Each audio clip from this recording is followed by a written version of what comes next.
happy. Okay. You want to be happy for a day? Eat a steak. It's that woo woo. And now, Dan and Ty. 2. Welcome back to the Solid Verbal Boys and Girls. My name is Ty Hildebrandt. Joining me over there in beautiful Chicagoland, the one, the only, Dan Rubenstein. Sir, how are you? I'm great, Ty. I am rested. I am showered. I am cleaned. I have run a brush through my hair. I was thinking about in that shower in which I cleansed my body of week 6. Right. I was thinking about how I am going to come to define Saturday and a little bit before Saturday, I suppose. Did you ever see Wolf of Wall Street, Ty? I did. Very long movie. Long movie. Do Yeah. you remember the Quaalude scene where they take too many Quaaludes? I do. I felt like I was having a slow reaction Saturday. So anytime I'd be watching a game or checking a score app or looking at the score bug in the bottom of whatever, Fox or ESPN, every single one of my reactions seemed to be, whether it was Auburn, Arkansas score or Mizzou, LSU or Texas A&M, Florida or Oklahoma, Texas, all of the reactions were, what? Or no. Or looking at Mississippi State, Kentucky, eesh.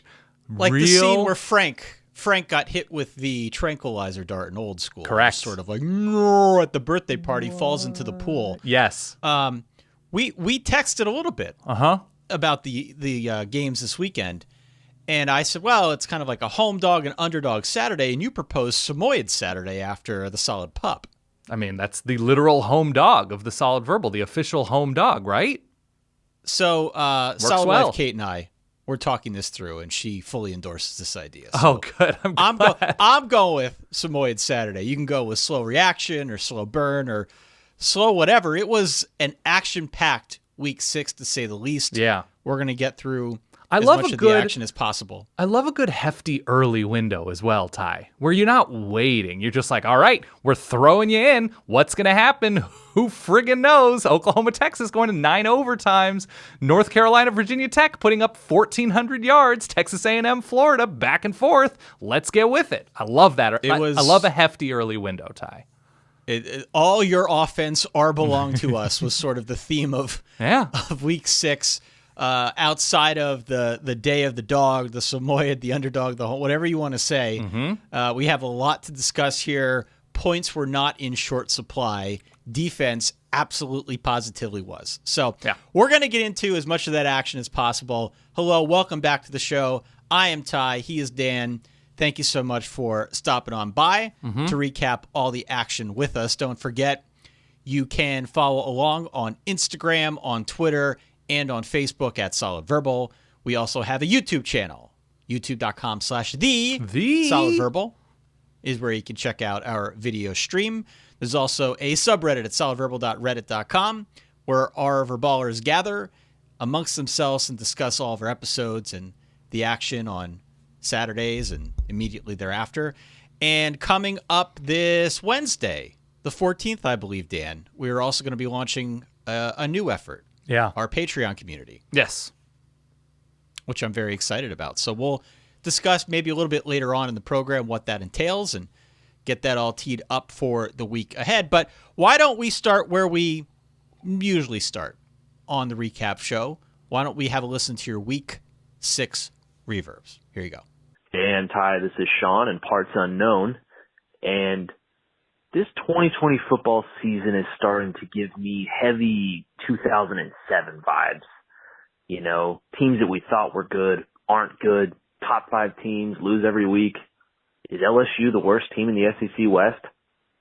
This thing is crazy. It's upside down, and I kind of love it. Howdy, y'all. This is Reem from Baton Rouge. This is Mike from the mean streets of the East End. This is Zach from Atlanta. Dan, Ty, this is Kevin in Nashville. Howdy, Dan, Ty, this is Ryan from Dallas, Texas. Just about pissed myself watching the Aggies beat the hell out of Florida. And Ty, I want to think you're wrong because I think this is Soak Myself Saturday. Hey, Dan. Hey, Ty. This is Alexis, longtime verbaler, first-time caller from Dallas, Texas. And you know what the Aggies did? They made Kyle understand why you don't just walk into Kyle Field and take over the Aggies. Gig 'em, Ags! My fighting Texas Aggies just knocked off the Gators. Woo! Hey, this is Jack from Florida, and Todd Grantham. Yeah. Hey, Ty and Dan, quick question for you. Has anyone ever seen Brian Van Gorder and Todd Grantham in the same room at the same time? No? I didn't think so. Man, watching these games, there's a lot of people keeping Penn State's seat warm in the top 5. We are watching my Virginia Tech Hokies rack up more QB changes than touchdowns and absolutely destroying the backup is better than the starter narrative. I just want to let you know that my first Mariners didn't last as long as that Oklahoma-Texas game. What was your favorite Sam Ehlinger overthrow to a wide-open receiver? What is that? Is that a rattlesnake? No, that's a rattler snake. Boomer Sooner, baby. Hey, so have y'all ever played a video game where you got a bunch of items and then wasted them immediately? Y'all think KJ Costello did that with his passing yards for the season? Go Wildcats! Stick 'em! Meow, meow, meow, meow, meow, meow, meow, meow, meow, meow, meow, meow. What do you know? Georgia Tech beat Louisville. Go Jack. I just got done watching Marshall whoop up on the Hilltoppers. Knock, knock. Who's there? Another rushing touchdown. Go Herd. Hi, guys. This is Jacob from Columbia, Missouri. And all I got to say is LS who? More like LS 1 and 2. M-I-Z. Dan and Ty, we did it. M-I-Z-Z-O-U. And special shout out to Coach O. Go Tigers. Mizzou Tigers. Ed Orgeron? More like Ed Frauduron. Am I right? 2 things I know about Connor Bazelak so far. 1, he's a dude. 2, he really knows how to spin it. It appears LSU 2020 is the football equivalent of doesn't matter, add sex. Still reeling from the fact that Auburn got away with a backward pass and a fumble. How did this happen? We're Arkansas. 59-yard field goal to send the game into overtime, missing an extra point to lose the game. Can I just say how vindicating it is to have our team win 31-30 over a team from Pennsylvania on a missed extra point after the 2014 Pinstripe Bowl with your Penn State Nittany Lions. Go Eats, 3-1, baby. Heard Nick Saban after the game say that maybe this game will wake his defense up. Is Saban on board with Splash Some Water Saturday? Thank you, Alabama and Ole Miss, for giving me this Pac-12 after dark feeling. I sure missed it. Mullen wondering how we lost the game tonight. Oh no. All right, Dan, there you go. Passion, fire. Yeah, there's a lot of emotion.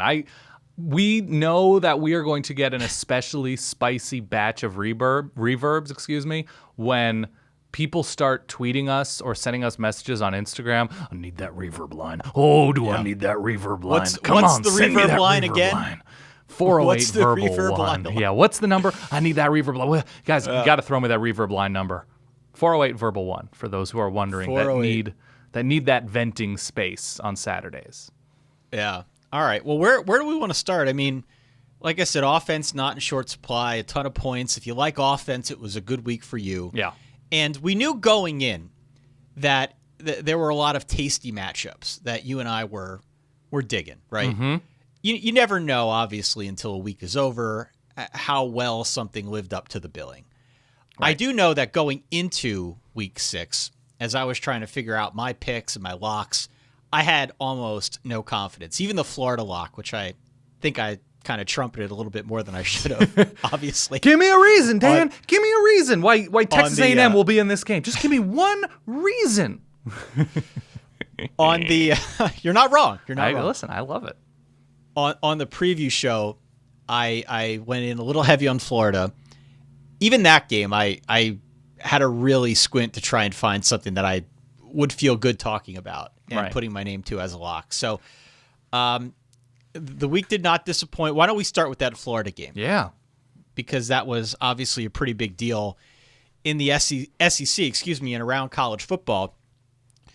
41-38 was your final in favor of the Texas A&M Aggies. I whiffed on this one. Full disclosure, I know it. I don't care. Big boy win for Jimbo Fisher. Big boy win for him. Big boy win for the program. It's their first win over a top 5 team at Kyle Field since 2002. Mm-hmm. Also, a huge freaking bounce back win after getting mauled by Alabama a week prior to come back home now to knock off the Florida Gators, a top 5 team's a really big deal. If you didn't watch the game, here's what you missed. Down the stretch, I'll just kind of highlight this one sequence here. Please. Tied 38-38 with about 4 minutes left. Florida had the ball at like midfield, somewhere thereabouts. Malik Davis fumbles. A&M recovers it.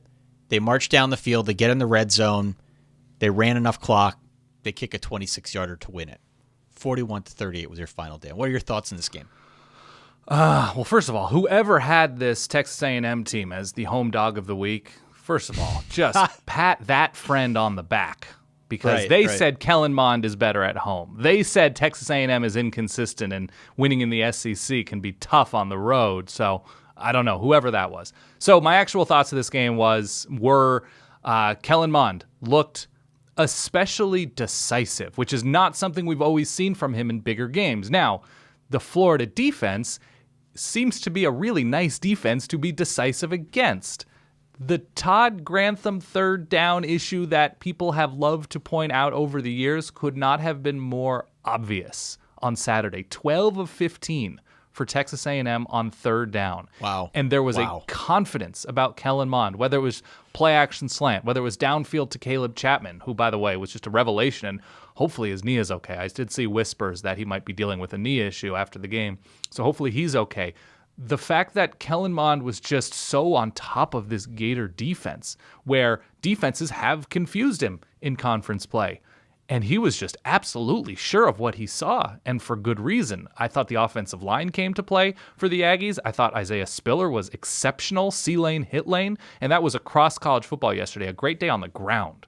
If you like ground games on offense, it was a really fun Saturday for you. And Isaiah Spiller probably was a big reason for that if you're watching a lot of games on Saturday. And then defensively, obviously, Buddy Johnson comes up big with that strip late to set up that game-winning field goal for A&M. But to me, it was that combination of Kellen Mond finding that go-to target, which we've talked about A&M needing in Caleb Chapman, and then the Florida defense just getting flattened and just did their own offense negative favors. That Florida defense in that secondary looked confused. They weren't tackling. Very strange to see. Even for a Todd Grantham-led defense, I still think he is an okay to pretty good defensive coordinator, but talent-wise, they seemed lackluster. And that to me was the surprise. And I agree. Texas A&M owning this game like they did, and they win it last second. It's not like they demolished Florida, but offensively, with what they've looked like, and they were fine against Alabama, really cool to see. Really cool to see a team step up. I love that. Yeah, like you said, really nice game for Kellen Mond, a breakout game for Isaiah Spiller, 174, 2 touchdowns on the ground. Of note here for A&M, just going to throw this out there. I know I was dogging A&M a week ago. Especially in an atypical season where truly after what we saw yesterday, everyone in the SEC feels very vulnerable. Right. I think it's noteworthy that we're 3 weeks in for A&M and they're through the hardest part of their schedule. Thank goodness. They've got the Bama game out of the way. Yeah. They've got the Florida game out of the way. Anytime you play in the SEC, there are landmines. I'm not saying it's easy, but more so than any other team in that conference, they've got the hard stuff out of the way now. And I don't know. We'll see. We'll see how that bodes for them moving forward. Mississippi State, not as tough as they appeared to be. That's who A&M has next week, I believe, in Starkville. Right. And LSU is in Gainesville for Florida. So, wow. A lot of readjusting of both of these teams moving forward with their opponents. It's great. Real quick, I'll just address this and then we'll move on to the Missouri LSU game. Somebody asked us before what it meant that Kyle Trask and Kyle Pitts, that combo Mhm. would have a chance to play in Kyle Field, which is like Yeah. a little bit of that's Kyle overload. That's a mistake on our part for not connecting It those is. 3 dots. Yeah. It is, and I was optimistic here. Obviously, I locked up the Gators, but it was clearly too much Kyle for the Kyle driver. It's like I did this yesterday, where you try to you're trying to screw a screw in, and you just horse it too much, and you strip the screw.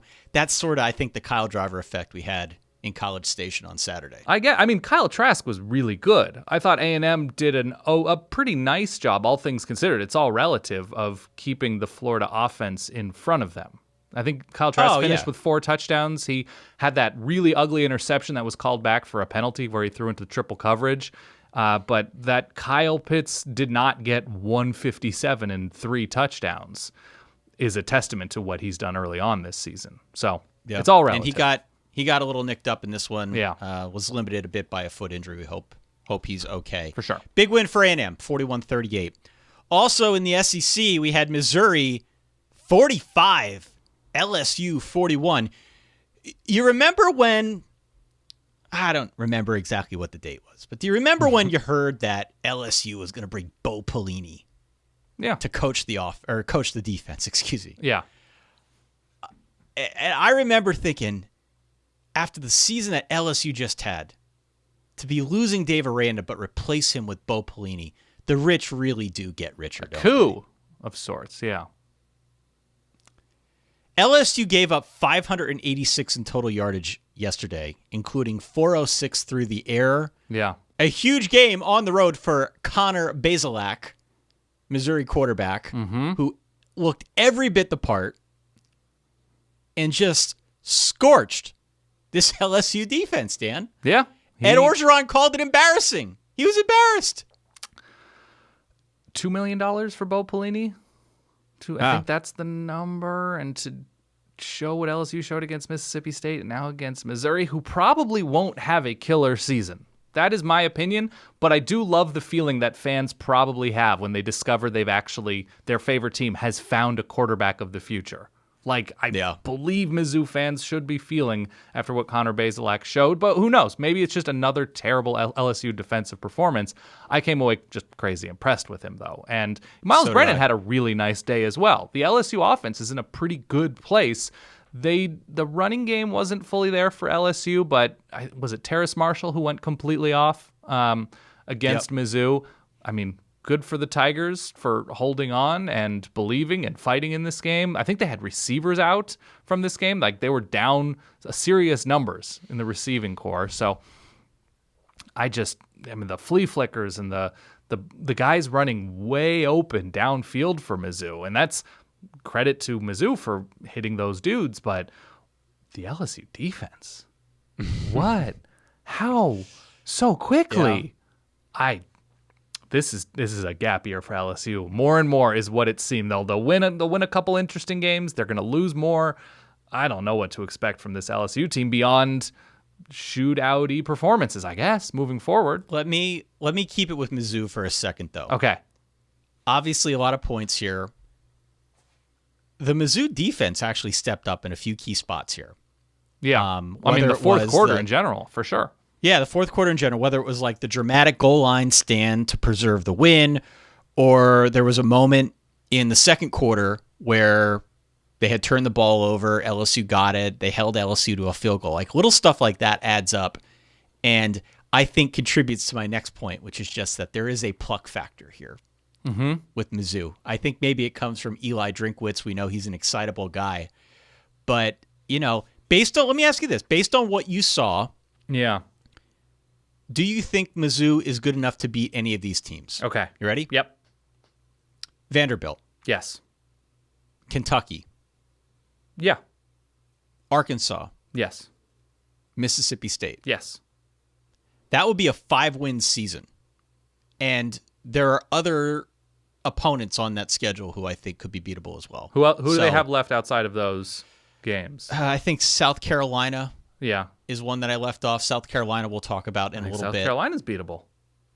There are a couple other ones on there. I think the upper limit from what I saw just going off the top of my head was maybe a 6-win season, a very narrow pathway to get there. I think Kentucky's tough. Yeah, it's at South Carolina, at Florida, and obviously it was supposed to be at LSU this week. By the way, do you know how difficult it is to lose the turnover battle to a talented team like LSU 3-0? They lost 3 fumbles, Mizzou did, and win a game. It's tough. I think Duke did something similar against Syracuse, but that's Syracuse. I think they lost the turnover battle 4-0, but LSU throwing out 0 converted third downs.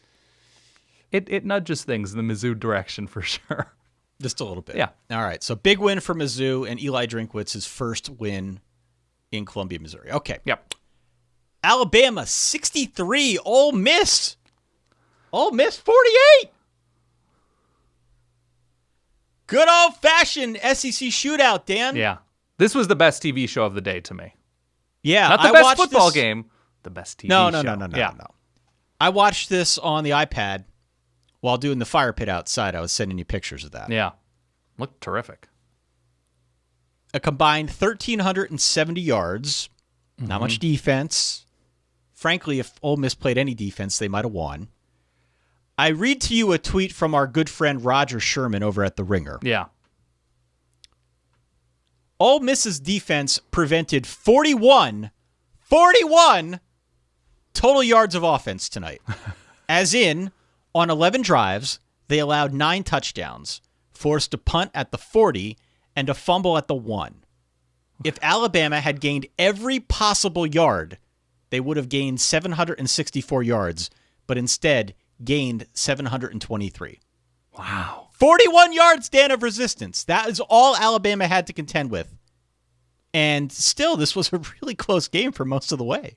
Yeah, I guess if you're an Alabama fan feeling hungover watching this new look Alabama defense and not probably thrilled with Pete Gelding, I guess rest assured that a team needed to play an absolute lights out perfect offensive game, and they still lost by 15 or 16 points. So that's maybe a sliver of silver lining. The thing that I took away from this game was Ole Miss is going to be dangerous, especially as they get to be more talented on defense. What they are able to do with Matt Corral moving forward. A little bit of Baker Mayfield in him, he don't you just think? looked lights out. This a little bit. They just demolished the middle of this Alabama defense. Linebackers were late. The front got pushed around, both on the ground, and they were controlled. The pass rush wasn't there. Matt Corral was not running for his life. That would not be a phrase I would use in discussing this Ole Miss offense. And what is it, Kenny Yeboah, the transfer from Temple, the sort of combination tight end receiver. He's just like giant receiver or a slimmer tight end.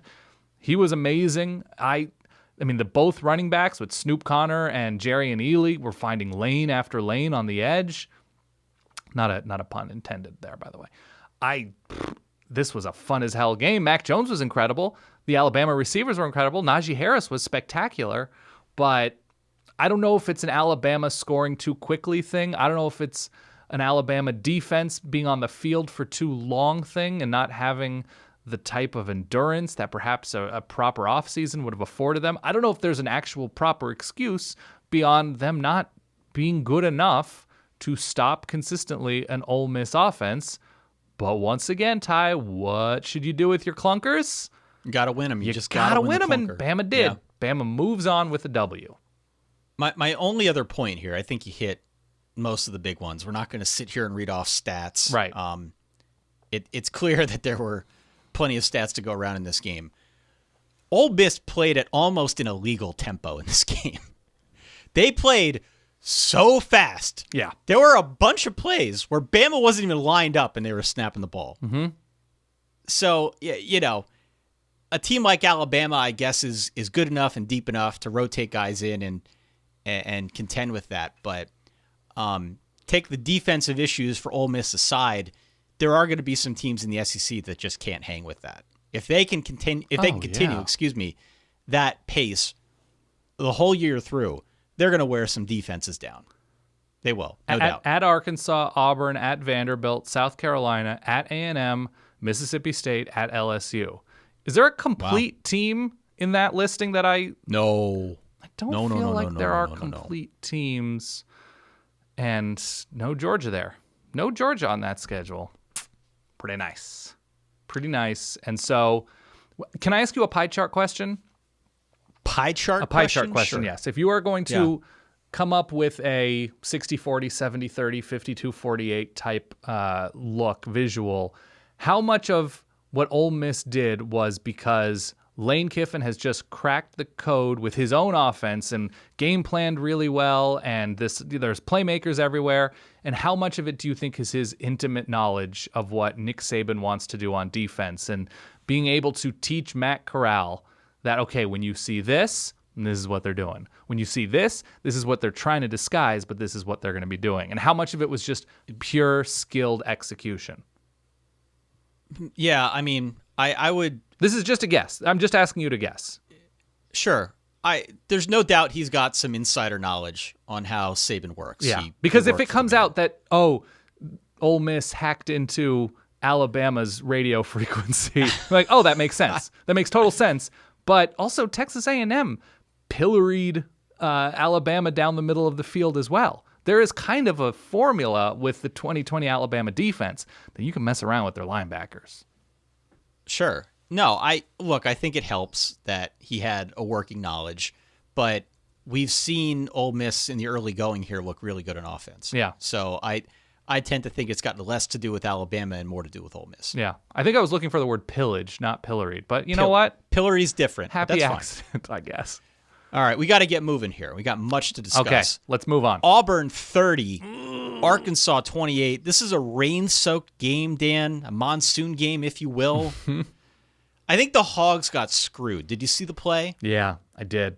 And I did again. And I did again. And I did again. Yeah. So they're up by 1. The clock's running. Auburn's driving. Bo Nix has to snap it and clock it to set up a game-winning field goal. But if you fumble the snap, that's sort of like, that negates that process, right? It's written into the rules that you can clock the ball, but if you fumble it, if you bobble it, well, then it's all bets are sort of off. Especially if you clock it backwards and it's no longer a forward incomplete pass. And that's what amounted to, I think, the controversy here. Yeah. He bobbles the snap. He then goes to clock it. It was basically a backwards pass that Arkansas recovered. Now, the SEC acknowledged at some point after the game that, look, they didn't recover it within the continuity of the play. Therefore, it maintained possession with Auburn. I didn't really get all that. It looked like a backwards pass. It looked like a fumble. Ty, it seems like Arkansas got screwed. If people were watching this at an Italian deli, a back room of an Italian deli, and saw that SEC statement, they'd say, I don't know, gabagool? I don't know. They'd say, get out of here. Come on. What are we doing here? No. Forget about it. We are just deeply, deeply bad at impressions. Continue. Felipe Franks looked really good, was probably the best player in the game. 318, passing through the air, 4 touchdowns. Good games on the Auburn side for Tank Bigsby, Anthony Schwartz. They had a really significant role to play here. Auburn's on the road next week at South Carolina. They're on the road the following week at Ole Miss the week after that. Can I make a bet right now that Auburn's going to lose one of those games? Sure. I wouldn't take that bet. I would like to make that bet right now that Auburn's going to lose one of those games. It feels to me, this is a good team. It's a talented team. It feels like they've got one coming. They went up really 17-0 in this game and held on thanks to extremely questionable, if not outright poor officiating. Right? Yeah. It's true.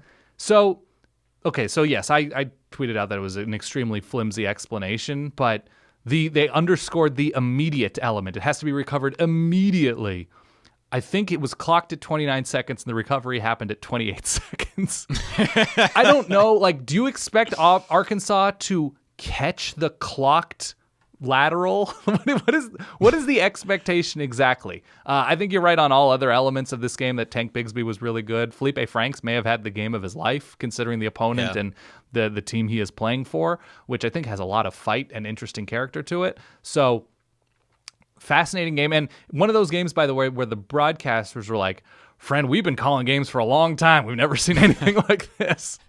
You know, it's weird when that happens. Crazy game. 30-28, Auburn escapes with a victory. Yeah. But promising promising sign if you're a Hog fan. We have a lot of Arkansas people who actually listen to this show. Yeah, Woo Pig. And they have not been competitive for 3 years running. So to see them do what they've done the last 2 weeks, really this whole season so far. And what they should have done really to the head coach who helped them to be not competitive.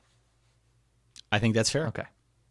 All right. Quickly, other SEC action. We had Georgia 44-21 over Tennessee. Almost two separate games in this one, Dan. There was the first half and then what Georgia did to Tennessee in the second half. Yeah. First half, I'm sitting there, I'm like scratching my head. Like, are we getting good Garantano here? What's going on? He was 11 of 13, 124, 2 touchdowns, looked crisp, looked sharp. Second half, it was back to, I think, what we've come to expect from Jared Garantano. 12 of 23, 91 yards. There was a pick in there. Ugly fumbles, yeah. Yeah, I was wrong with pretty much everything I said yesterday, or about yesterday. Yeah.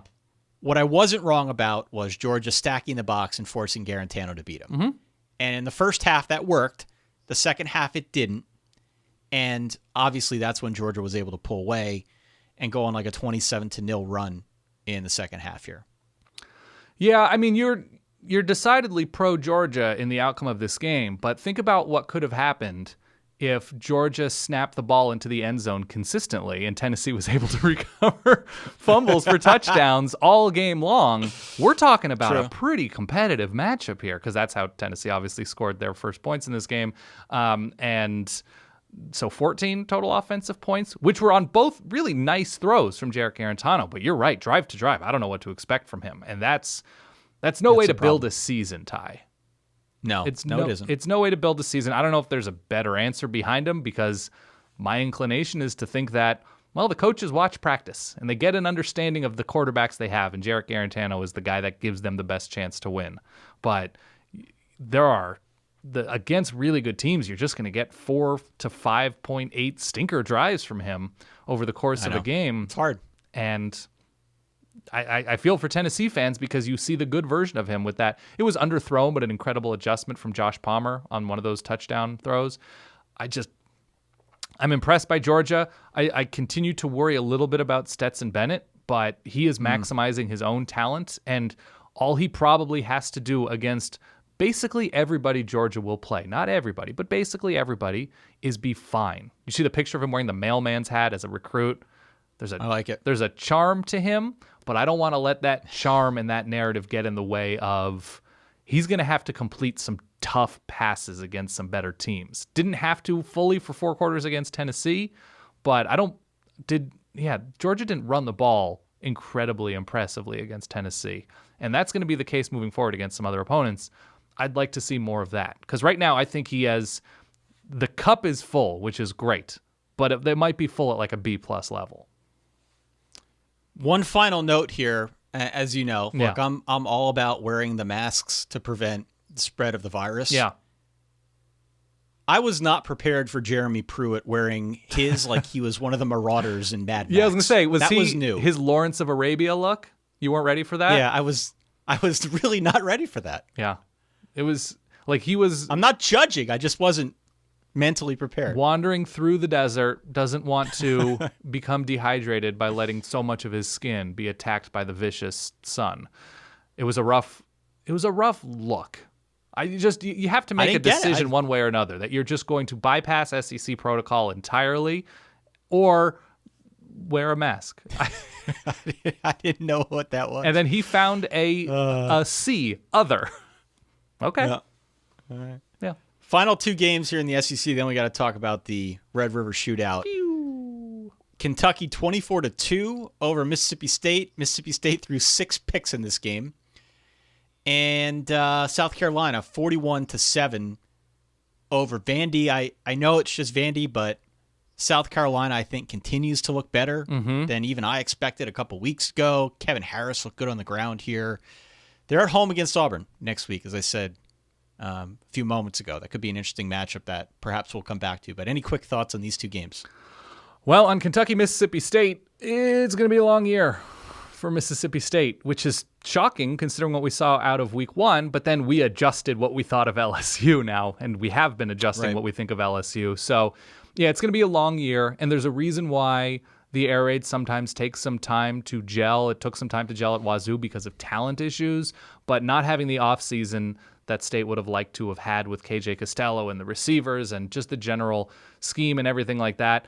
The fact that guys are just dropping into zones and preventing everything and jumping into every lane, it's going to take time. I'm not ready to write off Michael Leach after 3 games or something like that, but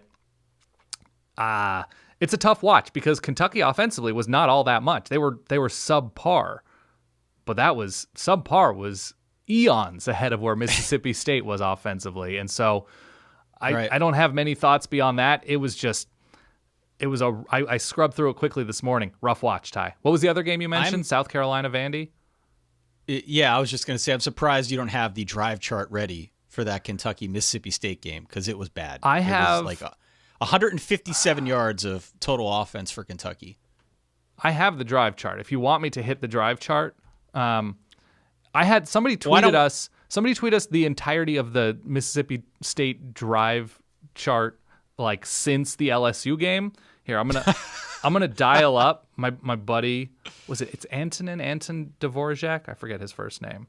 Yeah, you gotta pin your ears back. Okay, here we go. Okay, nope, that's the Moonlight Serenade playlist. All right, I'm just gonna go. I'm taking punt, interception, and a pick six. Turnover on downs, lost fumble, missed field goal, end of half. Two touchdowns. Hold on. Did you read those in order? No, I went through the 11 punts, the interceptions, including a pick six, 4 turnovers on down. I'm going through it like Partridge in a Pear Tree, Ty. Okay, fair enough. And then from it's wacky, Ty. It's a wacky year all around, and Starkville was not spared. All right, let's go to the Big 12. Okay. Red River Shootout. Oklahoma 53, Texas 45.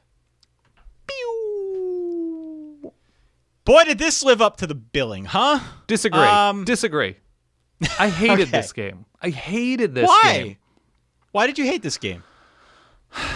Because it was sloppy. The turnovers were what was leading to a lot early on. Spencer Rattler with like that weird scoop fumble that he tossed directly to Texas. A really ugly interception from him. Sam Ehlinger, which is bad. I don't know. Okay. You know how sometimes you have theories that you know are not correct, but there's a lot of truth to them? I don't know if there's a word for that. Maybe somebody can let us know. Where it's just like an informed hunch. I don't know if Texas has built their entire offense. I don't know if it's a Tom Herman thing. It's probably not a Mike Yurcik thing because they were doing this before with Tim Beck. I don't know if it's a Sam Ehlinger thing and a comfort thing with him.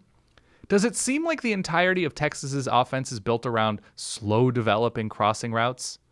Like that's just Sam Ehlinger's like, this is my thing. This is my kink. Slow developing crossing routes. You texted this to me last night. Right. That Sam Ehlinger never met a slow developing crossing route that he didn't love. Are there plays where Sam Ehlinger, and I've watched so much Texas these past few years, where he is consistently throwing the ball to somebody running the opposite direction of him? Like running downfield while catching a ball. It's just an out pattern here, a crossing route here, a little screen there, where it's just so much short stuff. Like he is the Acura legend in our reference to Phil Jerkovic. Like his career might be summed up of just like 50 passes, 5.8 per, had to lead a team back in a gutty way in the last minute 47. Like, yeah. Well, I'm done with it, Ty. I'm just done. You're right. You're right about the fact that they are building the offense entirely out of Sam Ehlinger. Yeah. And, we could talk about Tom Herman. And this is not a criticism of Sam Ehlinger. It's just what Texas has become. But I think it's probably a criticism of Tom Herman to some extent. Like, this is year 4. He's 2-2. He's got 3 nice bowl wins, which is nice. And he's made some changes to the staff, both offense and defense, to try and revitalize things. But it just doesn't feel any different, does it? No. Like, maybe it's taken a little bit to kind of settle in now as we're switching systems a bit, but each year has kind of felt the same. And it's disappointing from the standpoint of this was supposed to be the year. Right. And it could have been the year. Now, there are factors, right? We've got a virus that made it difficult to learn for sure new systems, to be around your teammates. New coordinators on both sides of the ball. Right. Anytime you swap out coaches like that, it can take a while to really settle in, but the talent is there. And outside of some questions about, is the running game going to take a step forward and who's Sam Ehlinger going to throw to, it felt like a lot was in place to do better than this. And look, they could have won this game, right? We shouldn't bury the lead with that. Like, this one went to 4 overtimes. But you can say that about 93% of Texas games. You could. They really had a good chance to win this game. Oh, man, they pulled it out late. Good for them. I know. What I found fun about this game, where I do disagree with you, is that it's a big rivalry. Both teams reverted back to true north. Like, what we thought about these teams, in the words of Kesha, we are who we are. Like, they reverted back to who they really are. Thank you. Texas reverted back almost entirely to an offense driven by Sam Ehlinger. Come hell or high water, he was the leading rusher, both in terms of yardage and attempts, and obviously leading passer. Right? But isn't this Beckmeyer syndrome, where your quarterback is running the ball 23 times and your leading running back runs it 5 times? And on the Oklahoma side, it was, again, a deal where they blow a fourth quarter lead. Sure. Yeah, the third down pass swings. It gifted Texas about 40 extra seconds. We had big swings in this one. Yeah. Oklahoma went up early. Texas came back. Then Oklahoma goes up again. Texas comes back again. Send it to overtime. Send it to overtime. I like overtime. Send it to overtime. It feels like we're going to a place pretty quickly where the Big 12 plays itself out of the playoff. And I know you don't like thinking of it in terms of the playoff, but I don't care about the playoff as much as I care about Iowa State running the table in the conference, which is happening. So you didn't like this game. No. I enjoyed it. 53-45 was the final score. The game went about 4.5 hours. This is a long freaking football game because of all the OT. Yeah. Ty, I thought I was so crazy for thinking Texas's offense was what it was that I went back and scrubbed through the 2019 matchup. We're not talking about an Oklahoma team who keeps the offenses that they play in front of them. We're not talking about a lethal defense. We're not talking about a par defense at times. And this is what Texas is, I don't know if it's a fear factor. I don't know if it's by design. Whatever it is, it's 4.5 hours of that, Ty. It went to overtime. I was like, you know what? I'm throwing my hands like Jerry Seinfeld at the Curb Your Enthusiasm play. I'm just like, I'm done with this. I'm gonna follow it on the bottom line. If somebody's telling me Oklahoma has a chance to drive and win it and whatever overtime, I'll flip it. But no, I'm not hanging on the balance of every single time Joel Klatt and Gus Johnson are calling each other partner. I'm done. Yep. Gus Johnson, by the way, really jinxed some of the kicking game in this one. Yeah. I think I'm opting out of Texas football. How about that? It's your prerogative. Yeah. Okay.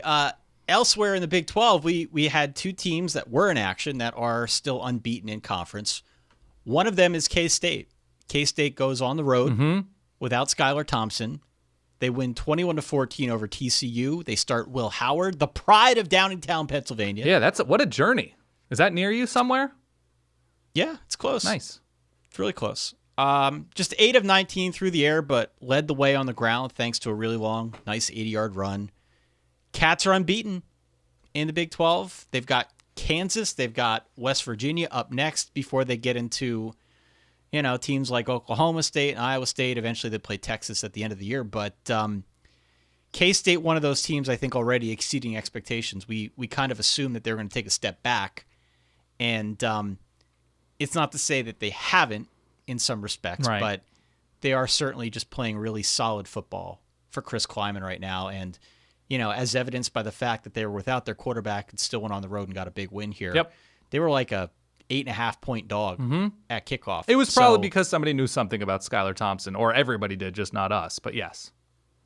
Nonetheless, a nice win for them. Yeah.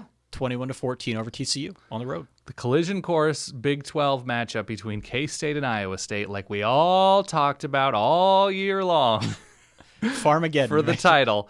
Yeah, TCU, I hadn't seen this stat going in and kind of wish I had. They're like 9-2 or something since joining the Big 12. I know that number's wrong, but something crazy impressive against Texas, and then they're like 2-8 or something the week after beating Texas. So the letdown is very real for, I guess, the Frogs after beating the Longhorns. And K-State, without, as you mentioned, their starting quarterback, they got the long run out of the pride of Will Howard, the pride of Downingtown, PA. They got the long run, but not much more offensively because TCU predictably stacked the box. But TCU's offensive line issues are extremely real. Max Duggan was knocked out for a couple drives, and K-State's defense came to play. I don't even think it's winning your clunkers. It's just winning with one hand tied behind your back without your starting quarterback and not being able to do much because of that. And K-State defense came to play. Really impressive. And I'm being totally serious now that matchup in Ames is probably the most interesting of the remaining Big 12 games left to me. Speaking of Ames, Iowa State and Brocktober roll on once more. 31-15 over Texas Tech. Tech drew first blood. They had a 90-yard kick return of a block kick, I should say. Yeah.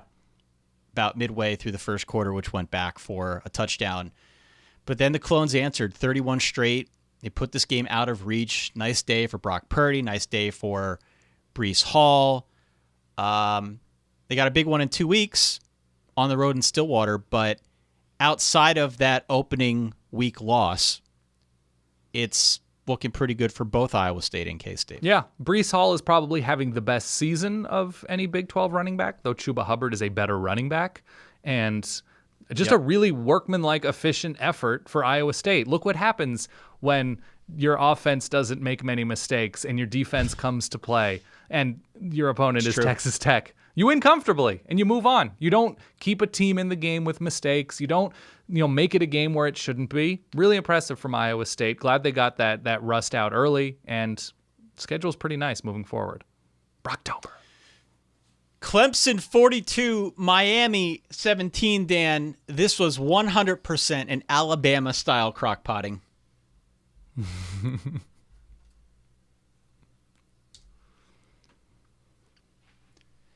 Clemson was just methodical, just did its thing. They took advantage of turnovers. They took advantage of 15 Miami penalties. Mm-hmm. They were clearly the class of the ACC going into this game. We have no reason to think otherwise on the other side of this game, Dan. Yeah. Miami is better. They've got a better quarterback situation. They are improved. Their defense is still really good. Their line, their running game weren't really a match for Clemson here. No. And you need multiple dimensions if you're going to beat the Clemson Tigers. You can't just give it to a guy like a De'Ara King, who's really talented, but you need more there. And this is what Clemson does to teams. They just slowly and methodically beat you into a pulp. And that's exactly what we saw. Yeah, I mean, you don't have to be as talented as Clemson to hang with Clemson, but you need to have, to the man, a game where everybody is playing to their absolute ceiling. And Miami was not at that point. De'Ara King was not good downfield. Miami just doesn't have receivers, right?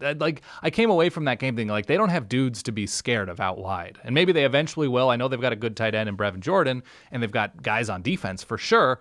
But if you are going to hang with a team as talented as Clemson, you have to have guys who can consistently hit their ceiling play to play. And Miami just does not have that. They were not able to move the ball on the ground.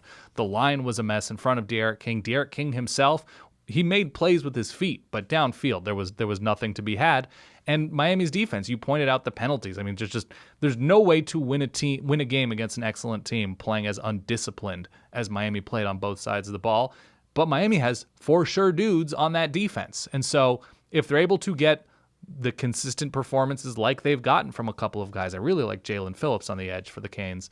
If they're able to get that everywhere, if they're able to find guys on the outside these next couple of years and develop a quarterback, Miami becomes pretty scary. But something that I think, I'll just speak for myself, I overlooked in thinking Miami could make this a game was they've lost this game. Again, it was 96-3 the last couple times they've played, and this is not the last 2 years. This is the last two matchups. But you have to lose in a non-embarrassing fashion before you can hang with a team. And this was somewhat embarrassing, but it wasn't a disaster. So Because it was, they had the blocked field goal right before halftime to make it 21-10, which was completely unrepresentative of what the game actually was. So this was really a 42-10-ish, sloppy, garbagey touchdown anyway at the end of the game. I'm going to be more positive about Clemson now. Travis Etienne is ridiculous. Trevor Lawrence is ridiculous. Didn't have his best game, had that fumble. The receivers that have been developing without Justin Ross have done a really impressive job. I mean, Amari Rodgers was already there. I love the Clemson secondary that took hits with guys leaving for the NFL. But the way that they play the ball in the air, they're so well coached. They're so aware. It's a shame that we don't get to see more good Clemson games, just a matchup, and that we just get these blowouts, because it'd be incredible to see a game in the fourth quarter where these guys are gassed and need to step up. But that's just not what the ACC is about right now. And so that's me lamenting other teams. No complaints about Clemson. Let's move on to UNC and Virginia Tech. Okay. This is a wild game. Yeah. Wild game.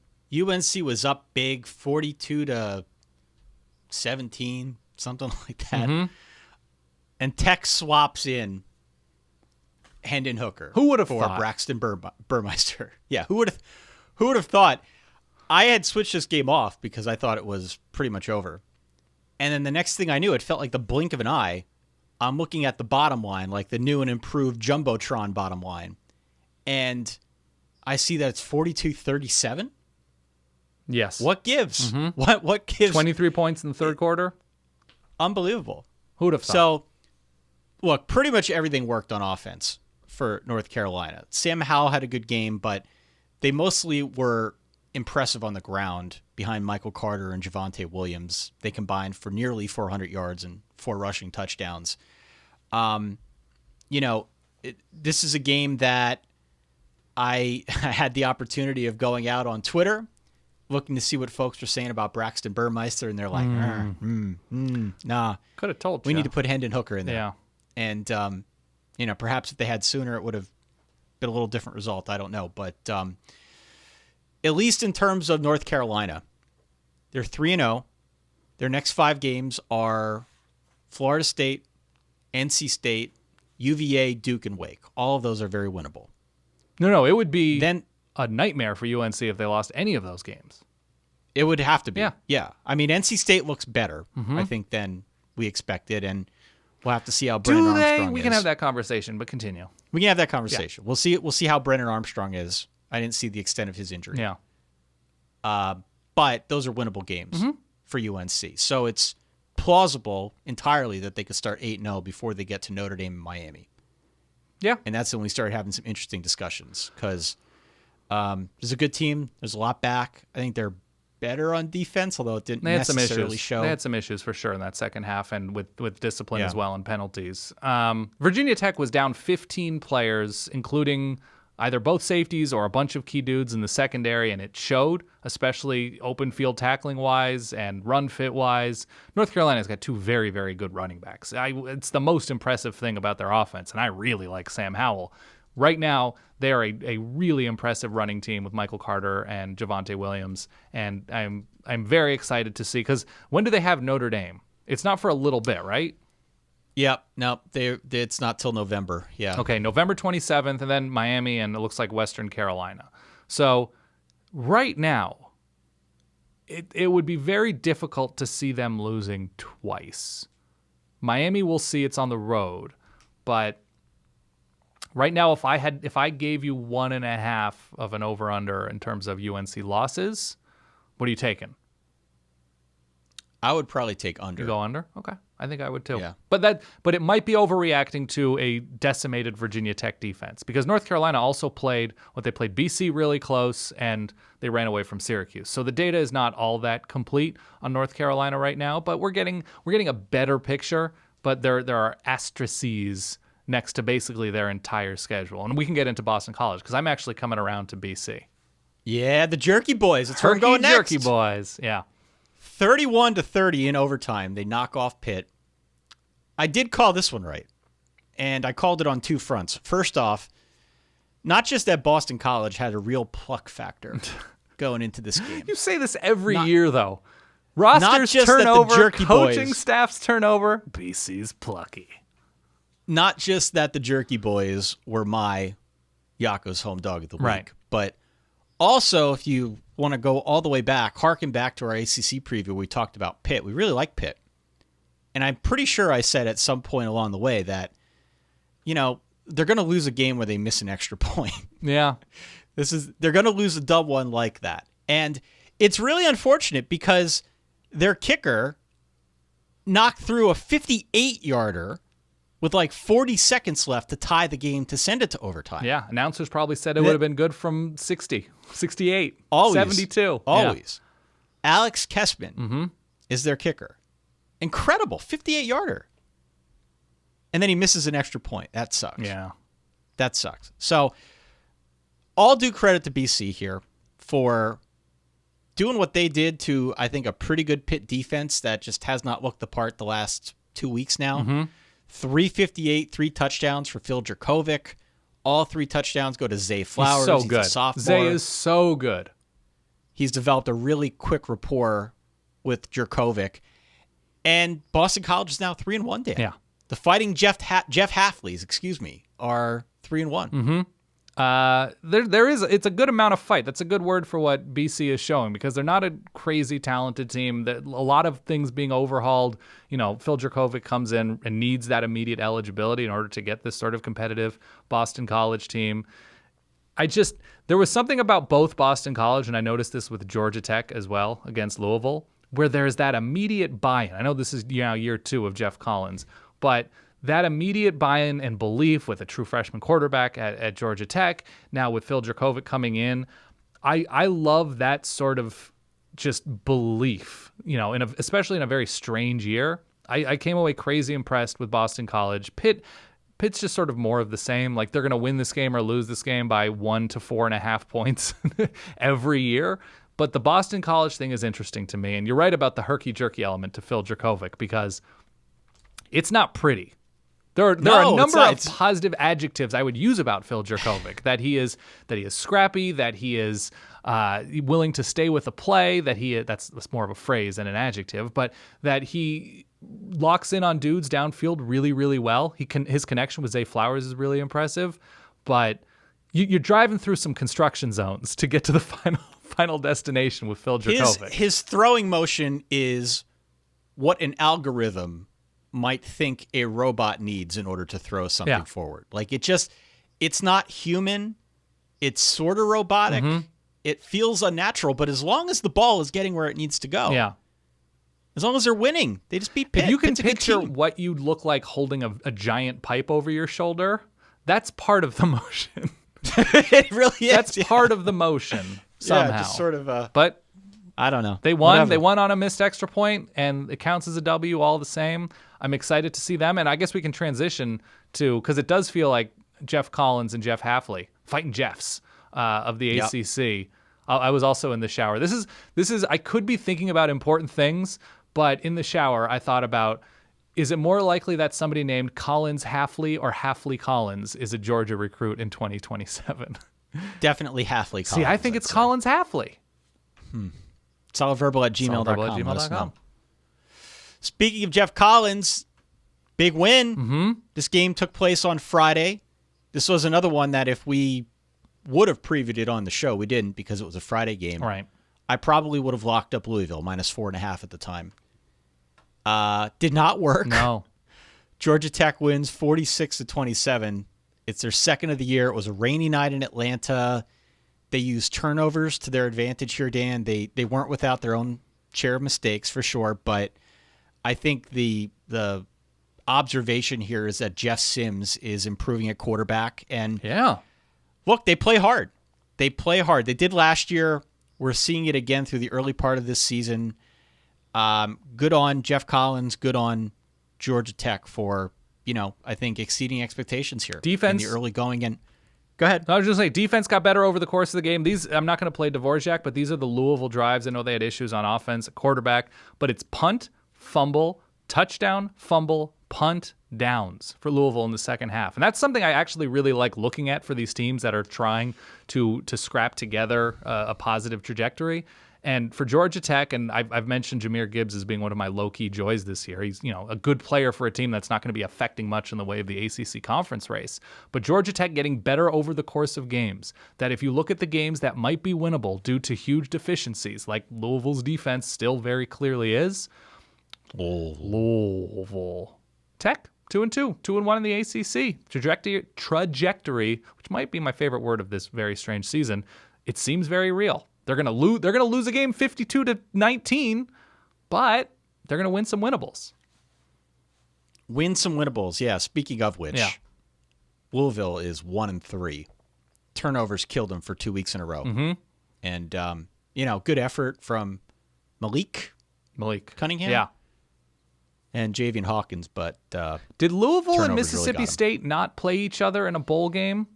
Did they infect each other with some sort of very strange, I know this is a very strange year to say the word infect, but I'm saying this in a jokey way, to be clear. Is there some sort of mutual football transmitted disease that we're looking at here? There's some RNA that's swapped on the pigskin. Yeah, I don't know. I don't like it. There's a Freaky Friday element, and I don't like it.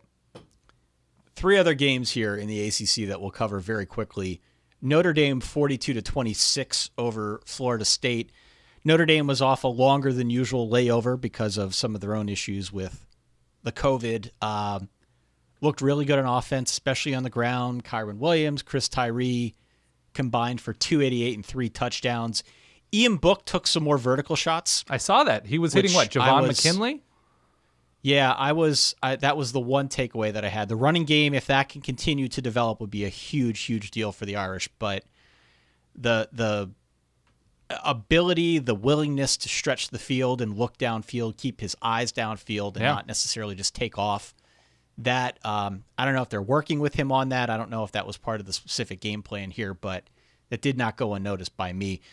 Notre Dame's got Louisville next, and I was worried about that game. I'm always worried about a Notre Dame opponent. Doesn't matter who it is, but I'm decidedly less worried than I was a couple weeks ago, just given where I think you proclaimed after week 1 Notre Dame's losing to Louisville. I think you made that proclamation. Who's to say? Who is to really? say? Who's to say? And Florida State put up a little bit more of a fight. Jordan Travis got the start. Yeah. A little bit more of a fight than many expected. They weren't a match in the long term for Notre Dame in this game, but I thought acquitted themselves quite well. I thought Jordan Travis, I went through this game quickly, was a playmaker. He's not there yet, but he makes plays, both with his feet. Like, he buys himself time really well because he certainly does not have the offensive line in front of him that allows him to rock back and step into throws. But there is something, there's a spark there with him. Tamarian Terry getting his is not a surprise even against a good defense like Notre Dame. He's just that good. But I don't come away with this game feeling good about Florida State. I come away from this game feeling good about Notre Dame on the ground. And still, I know you're mentioning Ian Book looking downfield more, and that's fine. But maybe you should have done it more against Florida State if I'm nitpicking right now. But, baby steps, Dan. Okay. Baby steps. Okay. All right. And finally, in the ACC, we had NC State by 17 over UVA. A nice win for them. Brennan Armstrong, as I mentioned earlier, got hurt for UVA. So, we'll have to wait and see on his status. Sort of a letdown game for UVA after the Clemson game. Even though they lost the Clemson game, they just 4 turnovers in this game. Really wasn't clean on either side. But, nice win for NC State. It was NC State taking advantage of Virginia mistakes. It was short fields. I think they had a pick 6. Right. It was NC State taking advantage. You know what? Even if you don't play that well on offense, I know NC State ran the ball pretty well. They took advantage of an injured quarterback. They took advantage of turnovers. Devin Leary did not have that good a game. I think he completed 40% of his passes. And I didn't watch much of this game, but from what I could tell, NC State did the responsible thing, Ty, and they just took advantage of turnovers. Took advantage. Yeah. And finally, Duke 38, Syracuse 24. I have no thoughts on this game. I mentioned this earlier. 4 turnovers for Duke, 0 for Syracuse. Duke wins this game comfortably because of what they were able to do on the ground. Also, shout out to Tommy DeVito. I think he's out for the rest of the year with a lower leg injury. That sucks. That sucks. Just a disappointing year, and hope he's able to recover and be a part of an improving Syracuse team, because it's time to write off the orange in 2020 if it already wasn't. So, yeah, I feel for him. Any other action that you want to highlight here before we let the fine people go? Yeah, Houston finally played a game and comfortably beat Tulane. So congratulations. Happy to see that. Marquez Stevenson came up big. I watched this after the fact. We went through, East Carolina is now a team that has a win. Navy had a very strange win against Temple late. I'm looking through here to make sure. Marshall, there's a couple of very quiet Conference USA stories. Marshall is 3-0. Western Kentucky has been disappointing. I'm trying to think. Louisiana Tech also hasn't lost in conference. UTEP 3-2. I don't care what their schedule is. UTEP winning more than one game was something I was not fully prepared for this year. Otherwise, I don't fully think so. Arkansas State had a nice win over Central Arkansas, I guess. Army snuck by the Citadel. I actually do have, Liberty won. I do have Colonial League scores if you want to be impressed by those. Oh, please. Or just the fact that I found these. Northwestern laid the wood. I was getting push alerts on my phone. Were you? I've set them up now. Yeah, for the Colonial League. Smart. This is where we're at. Northwestern laid the wood against Palmerton, 57-28. Notre Dame comfortably distanced itself from Catasauqua. How do you say that? You got it. Catasauqua. We call it, it's Catasauqua, but it's Caddy. Salisbury, they gave up some points to Penn Argyle. I don't care how you say it. Penn Argyle. Pally High, 35-0, an embarrassment of riches over Bangor. Saucon Valley, snuck by Southern Lehigh. And I think, does that round everything out? The late game was Northern Lehigh against Wilson. I don't have the results yet. That was on Saturday. It was a Saturday game, so I don't have access to the results of that. I think if I had to, without knowing anything about any of these programs and watching a second of any of these games, if I had to do a detailed power ranking, Pally High is the class. Palisades? I think it's the class. Although we have some nice offenses here. Notre Dame can move the ball. Do we have any dudes or anything that we want to shout out? I did ask people for dudes. I didn't make my own list. I just asked for people's dudes. A&M fans said Todd Grantham, and that's not nice. That is not nice. Got a couple Connor Bazelak, Kyron Williams from a couple people. He had a really nice long run early, right? Yeah. And your guy, Chris Tyree, broke 100 yards, I believe. My dude. Yeah, Isaiah Spiller, Jameer Gibbs I had mentioned. Jeremy Pruitt's mask got a couple of shout-outs. Brent Venables did a good job. Good Will Howard, which I think I'm okay with as a nickname, maybe. I think he has to be good more than that one long run, but I'm willing to accept it. Matt Corral was definitely a dude along with that running back duo. And Kenny Yeboah. So a quadrant of dudes, I suppose, for Ole Miss. That's what I have in front of me. A quadrant of dudes. So, okay, solidverbal@gmail.com is how you can email in. Don't forget to follow along on social media. We're going to be launching the Patreon on Wednesday, Dan. We are. And we are... There's a good amount of excited energy, I think, in our guts right now. We've been building to this for a long time. And we are moving the recap show to Mondays. It's sort of, we looked at the data, we listened to you, and when you listened to the show, and it all sort of aligned. We know some of you like listening on Sunday, so I would stay tuned as for a possibility of that with regard to Patreon. But we're quite excited to reveal all of our plans for Patreon, and we'll be doing so on the 14th, which is this coming Wednesday, correct? Correct. Yes. Yeah.